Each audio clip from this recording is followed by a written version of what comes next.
real story about the last battle of the War of 1812, you can read my monograph on the last battle. A couple of my Navy colleagues said that it was the naval battle in the Sunda Strait on June 30th, 1815, and that particular naval battle ended up at the Supreme Court as late as 1854. And in case you're interested, when we shot the leg off the guy at the British ship that Admiral Warren took down, we paid him a pension which he was still collecting in 1871. But that's trivia. If you want to know what happened to General Lambert, you can read another monogram that I wrote on the Articles of War. It is absolutely true that back then court-martials were bifurcated. That means that there was, in fact, what we can call today a grand jury, and that's what he went through. And then there was, in fact, after that, a punitive court-martial if, in fact, the grand jury decided to pursue it. So, the court-martials back in those days were, in fact, bifurcated. More officers than you realize was court-martial in the day, but they were only inquiries, not, in fact, punitive. Why did I do that? Okay, let's look at this incredible War of 1812. I'm going to stay here and sort of hold this podium because I need some support. We've looked at the War of 1812 for 200 years. There's been thousands of books, thousands of pamphlets, thousands of reading and visual products are produced. But the Canadian World War II veteran, J. McKay Hitzman from Toronto, was right. The War of 1812 was indeed incredible. To date, even after the bicentennial, there's been no academic or systemic analysis of how this nation viewed the war over time. So what we're going to do now is we're going to see how each generation since 1815 viewed the war. Let's see if I can get this to work. Like all wars that the United States participated in, the examination of the war begins during the war itself. There was a newspaper called The War. It was published between 1812 and 1817 by a fellow from New York. This is the September 12th, 1812 issue of that newspaper. It was, in fact, the first printed report of the USS Constitution's victory over the Guerriere. So we see that war reporting started during the war. Most of the work during 1812 to 1815 was in fact simply compilations of official reports. A fellow by the name of Thomas Palmer from Philadelphia put together 4 volumes of what he called his register, the Historic Register of the United States. This is volume 2. It is in the display cabinets I have outside, but essentially Palmer was collecting materials that were official reports, official documents from the governments of the various states and from the federal union, and published it as his register. Following the war, and this is Russell's work.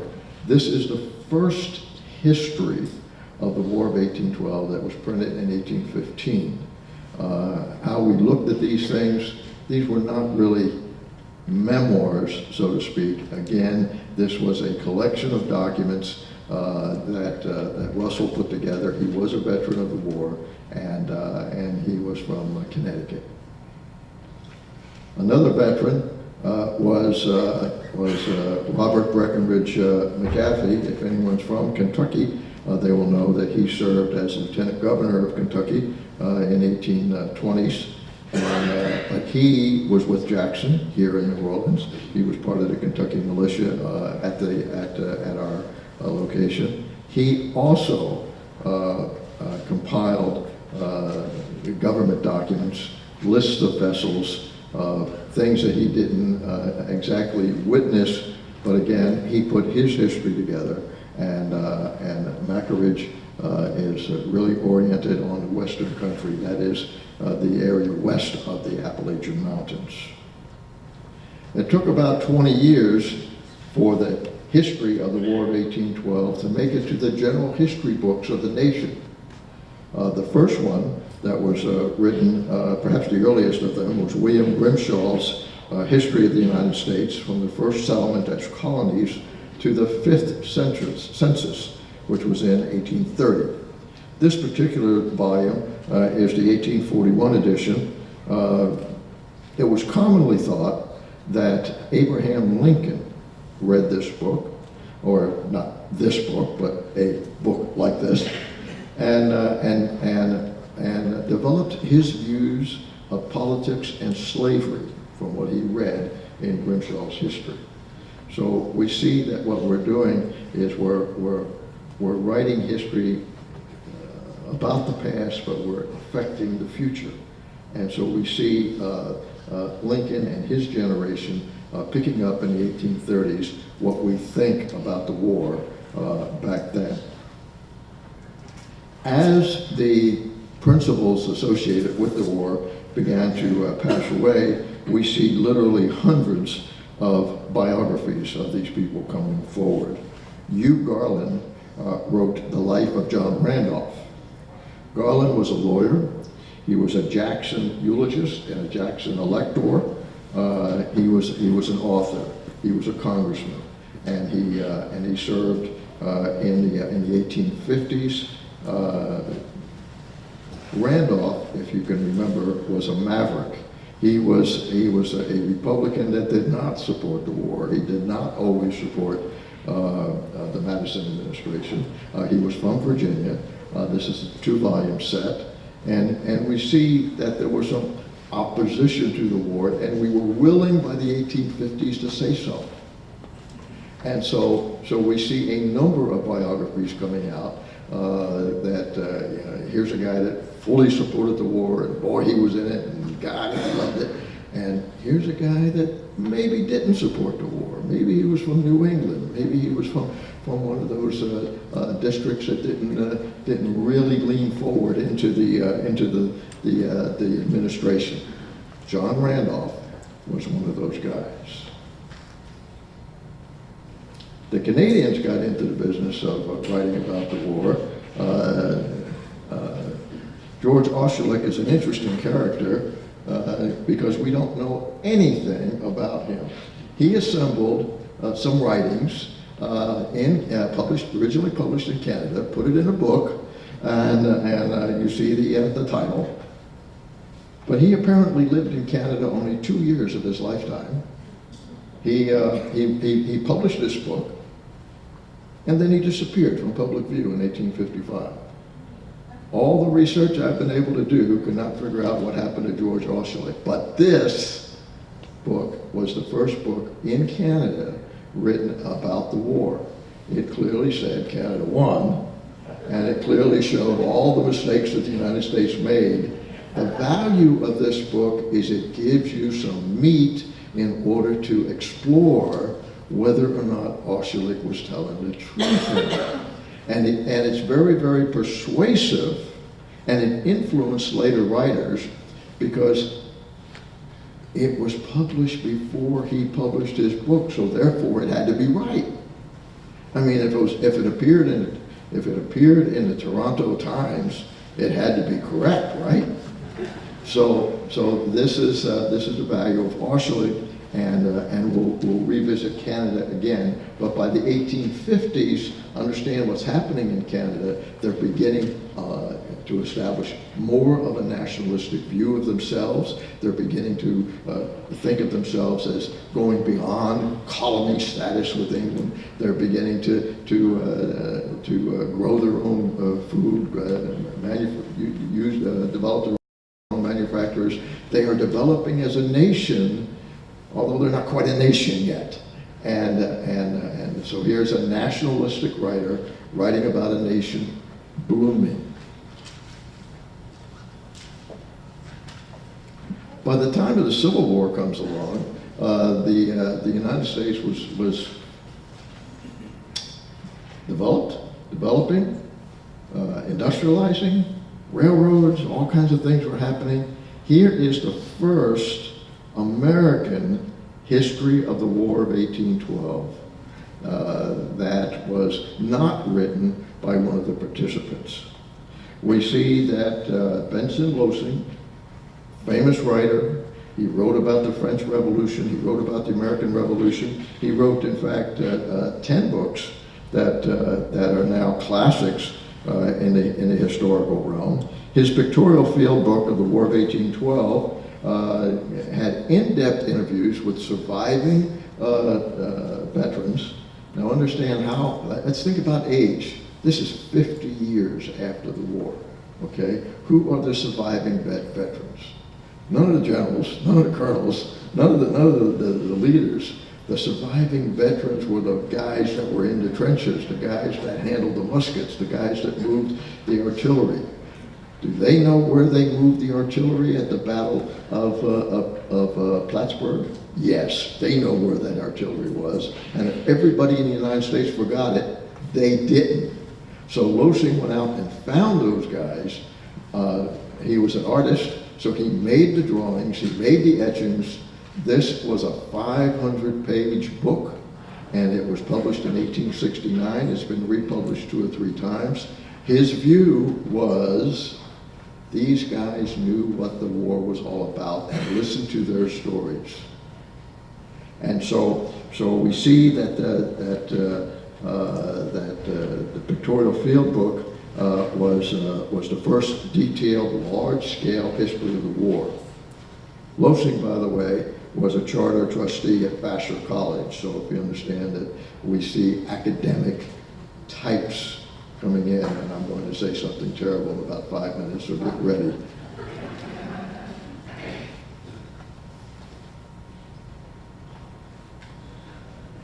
Following the Civil War, large publishing houses were forming in industrialized America. Many of their products were lumped together in what were called historical series. Dodd Mead published this work in 1882, History of the War of 1812.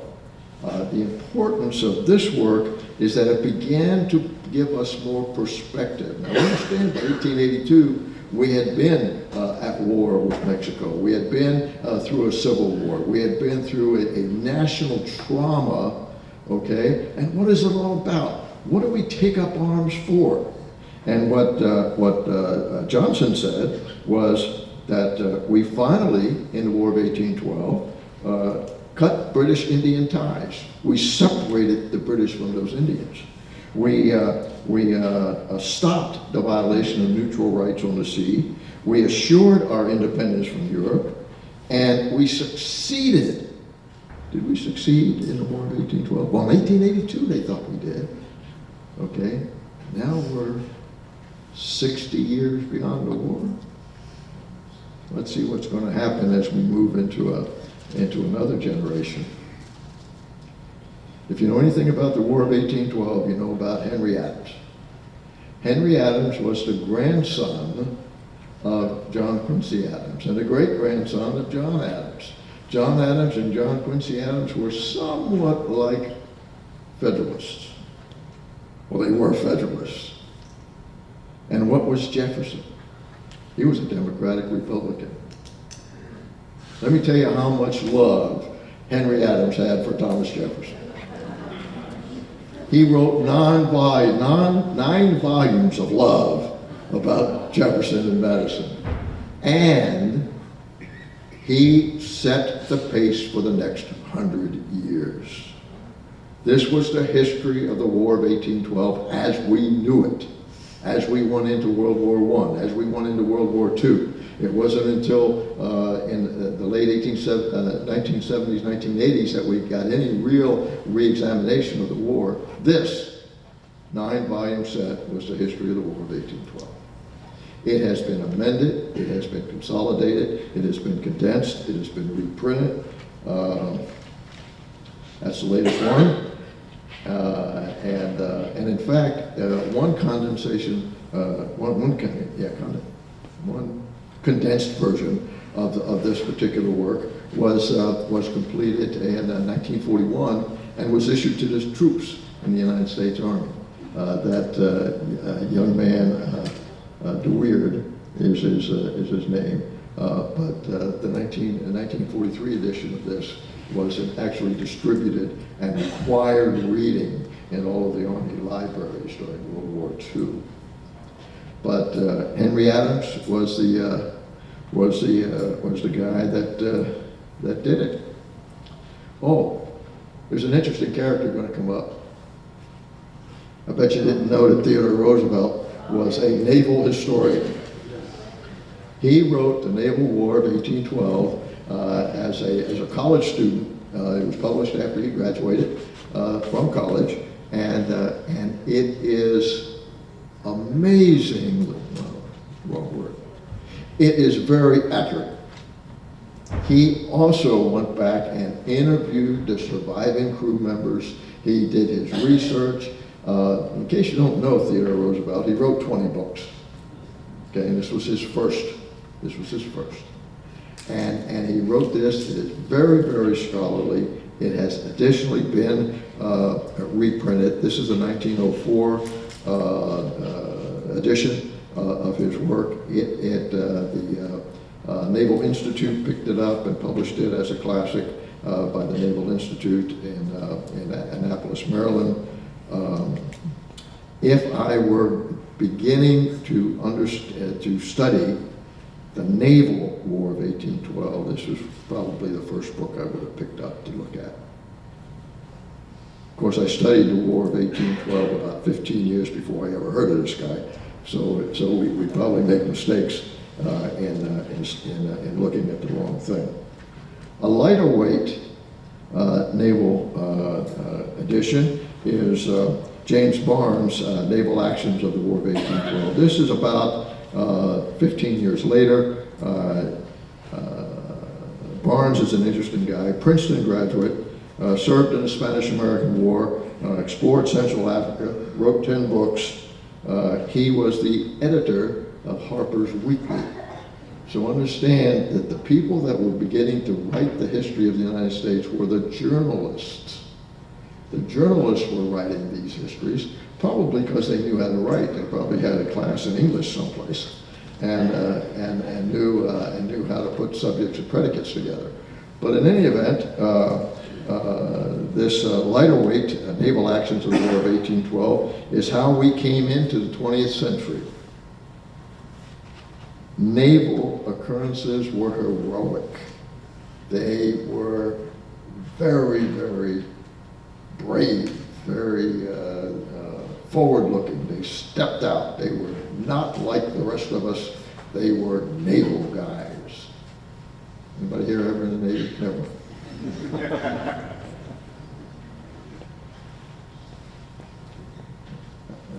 That didn't go very far. That's Barnes. What'd I do? I screwed up. That's Barnes. There he is. Okay. Now, you want a naval theoretician? How did we go into World War I? How did we go into World War II? We listened to a guy by the name of Alfred T. Mahan. He was the Navy theorist. He controlled Annapolis. He controlled the United States Navy. He was one of the few officers in the United States that was promoted to admiral after he retired. But while he was a captain, he wrote the Sea Power and its relations to the War of 1812. He also wrote Sea Power and its relations to the American Revolution, Sea Power and its relations to the French Revolution, Sea Power and its effect on the law of nations. So he was a theorist from Annapolis. He was one of the top guys on the naval side, he was correct. And you can argue, and everybody will jump up and down and say, no, you're wrong. But Mahan said that essentially Aside from a few victories of single ship battles, the United States Navy was defeated in the War of 1812. And then went on to explain why it was defeated and why we had to do A, B, C, and D in order to make sure we weren't defeated the next time. So that's the theoretician for you. By the turn of the century, before we got into World War I, we had a naval theory that said Jutland was not the way to go, that we may need to deploy force overseas, we may need ships bigger than what we got. All of his arguments led to the development of aircraft carriers, and all the aircraft carriers led to the victory over Japan. So we see that connectivity can go all the way back to the War of 1812. Let's see if we're back in Canada. Yeah, here's my buddy James Haney. James Haney in 1901 said, well, wait a minute now. I thought Canada won that war. And so he went ahead and he wrote, the history of the War of 1812, and it was tremendously well received in Canada in 1801. Now remember, by this time, Canada is a nation. It is, quote, independent from Britain. It's part of the Commonwealth, but it's established itself. Okay, there was only two problems with Canada, with Haney. Number one, he was from the world of journalism. Remember I told you that, the world of journalism, and he wasn't from a university. The university crowd in Canada excoriated him as a hack writer. Now what you need to know is that academic snobbery goes way back. One of the fortunate things on my resume is I don't have a PhD in history. Because as soon as you get a PhD in history, you're blocked in to groupthink. Never mind. I love all you guys. Yeah, I'm going to continue to do this, so get used to it. Okay, I am told that I'm backwards. Okay. The centennial comes along, 1912. Literally hundreds of these kinds of pamphlets were written during the centenary period. The one on your right is from Rhode Island, and in case you've forgotten, Oliver Hazard Perry, who won the Battle of Lake Erie, was from Rhode Island, and they adopted him, and they were writing about Commander Perry in Rhode Island all through the Revolution. The one on the left is issued by the University of New York, and it is the centenary of the Plattsburgh battle. There were, I said it once, there was literally hundreds of these types of pamphlets written. They had some good material in it because more written materials of the participants were coming on the market, becoming available. Particularly the one on Plattsburgh opened up a lot of new material regarding where the forts were, how they were organized, how did Izzard handle what was going on, how did Macomb handle what was going on. These are the generals in charge, and of course the standard myth is that tens of thousands of militia showed up and won the battle. Well, again, we're not up there. So therefore, I made a mistake in Vermont one time. One of my first lectures, I guess it had to have been 25 years ago, pardon me for stepping out for a minute, but I used two words in the same sentence, and I've never been invited back to Vermont again. The two words I used in the same sentence was Vermont and smuggling. and so it is absolutely correct, if you're going to embark on a lecture career and you're going to do this for a living, never use Vermont and smuggling in the same sentence while you're in Burlington, Vermont. I have to go around the state when I drive up there because they won't even let me in the state anymore. There was no smuggling in Vermont, just remember that. Where am I? I want to go back. All right. Academicians took over about World War I, and here we have Frank Updike. He is from Dartmouth College, and he's doing the diplomacy of the War of 1812. He did that in 1915. A good, effective, comprehensive look at the diplomacy that led to the Treaty of Ghent. So it is a standard one for the Treaty of Ghent, and if you're going to study that, I go to read it. The one on the other side is James Zimmerman's impressment of American seamen. Did the impressment of American seamen produce the War of 1812? I wrote a piece on the causes of the war in case anybody wants to read it, and what essentially I said is, let me tell you something about impressment in New England. It was the cost of doing business. That's all it was. 6,000 guys got impressed, so what? Oh, by the way, yeah, I'm a politician too. By the way, 300 guys are dying of cocaine in the United States every day. So what? It's the cost of doing business. Think about it. This is politics at the time. Nobody in New England gave one. Mama said not to say it. Nobody in New England cared about impressment. Why would a couple of Virginians in the White House care about impressment? Think about the causes of the War of 1812. Anyhow, that re-examination, that academic re-examination continued until Pratt came through with his expansionist of 1812. Now think about this. Were we going to go all the way to the Pacific? John Jacob Astor had put a fort out there in Oregon. My goodness, why would he do that? Why? Because he controlled the route to all the way to Oregon, okay? And why were we going to China? And why were we concerned about Mexico? And why were we concerned about the Vancouver Islands? What was going on? And Pratt said, you don't understand. From sea to shining sea, folks. And he was saying it in 1925. Okay? You don't understand your own history. Well, let's look at some other things that were going on.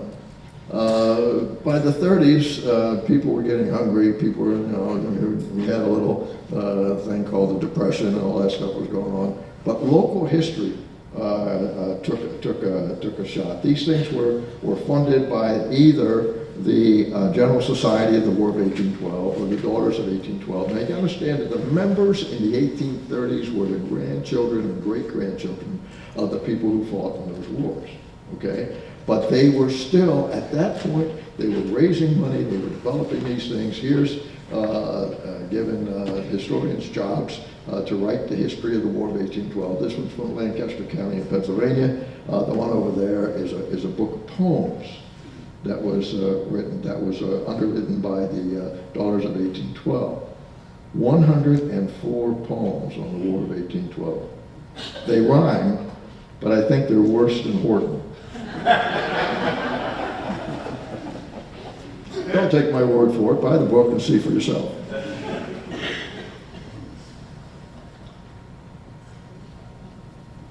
Did you know that we used to read books before we had TV and the internet? The next generation following World War II, I call the reading for pleasure generation, okay? We had about 20 years before the TV and the internet really took over, and we saw the history of the War of 1812 interpreted by a variety of authors. Here's a couple here. Barnes, writing the history of the war. Byrne writing the history of the war over here. He was the editor of the Baltimore Sun. Anybody ever hear of Ford McHenry? He was the editor of the Baltimore Sun. He wanted to sell newspapers. He wanted to get these things out. He wanted everybody to come to Baltimore, spend money in Baltimore. He wrote the history of the War of 1812. Guess what half the book is about? Baltimore. Okay, and the other one is Tucker. Tucker was from Columbia University. You notice I'm going to say every university had one of these guys. Okay, Columbia University, his readable 2-volume account of the war was essentially based on newspaper and magazine articles. Any basic research here? Love Tucker. Any basic research here? No. He just not reprinted, but rewrote newspaper and similar articles. He said that the platoons were in the cabinet and the higher levels of the army. These are, boy, they are important people. He said the patriots were Madison, Monroe, and Henry Clay. BS. Anyhow, you can take it from there. Reading for pleasure. One of my favorite books, though, is Cole's War of 1812. He gives an excellent course of the entire war, from causes to consequences. He knew what he was doing.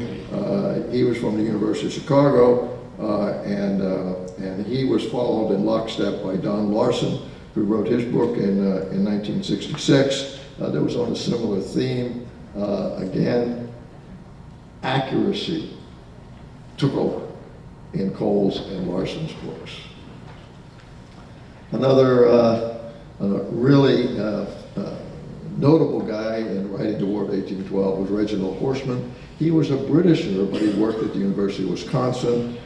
He wrote this one, The War of 1812. He also wrote a book on the causes of the War of 1812. He was a lifelong scholar. Ripley and Tucker did a book about the same time. Notice that this is 1969. This is Vietnam time.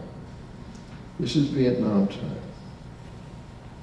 Was America pro-war or anti-war in 1969? And yes, the answer is yes. Thank you very much. Were we pro-war or anti-war? And every book you read that was published in the 60s and early 70s was either anti-war or pro-war. There was no middle ground. And so we find the writing at this particular generation matching the public view of itself.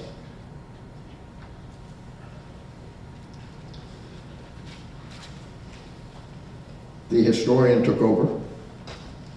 Mahan was from the University of California.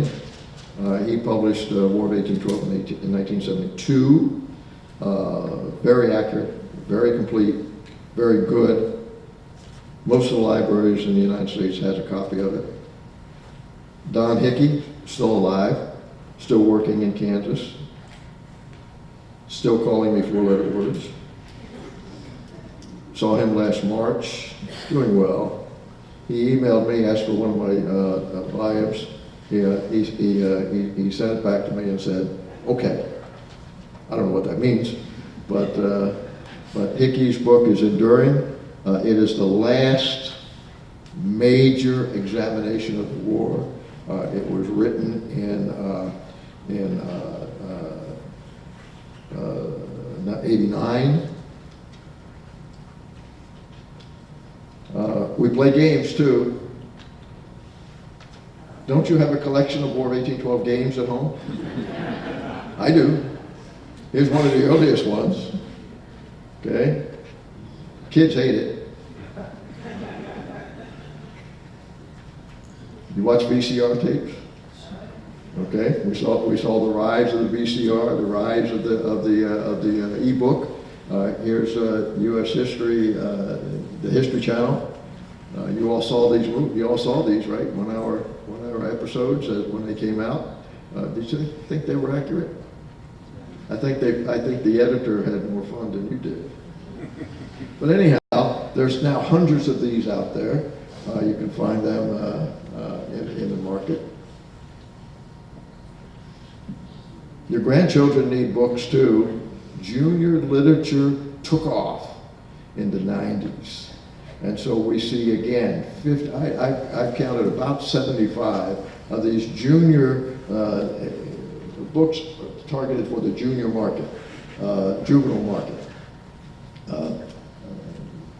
People in the center of the War of 1812. Pictures, pictures, pictures. Let's get, how many pictures can you get in a 55-page book?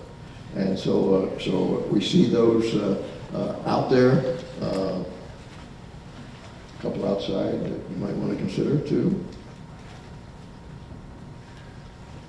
As the bicentennial approached, we saw some effort at reevaluating the War of 1812. These are two recent additions to our list of books. Bornemann is a Western writer, very, very well known in Colorado, and he wrote history. And Langguth was from academia, and he wrote a history leading up to the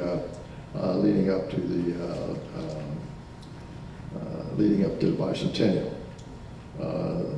Langguth was from UCLA, and Bornemann was from Colorado. Let's see what we got there. Never Talk Ill of the Deceased. John Latimer has passed away. His book is still being examined. I looked at it in several different ways.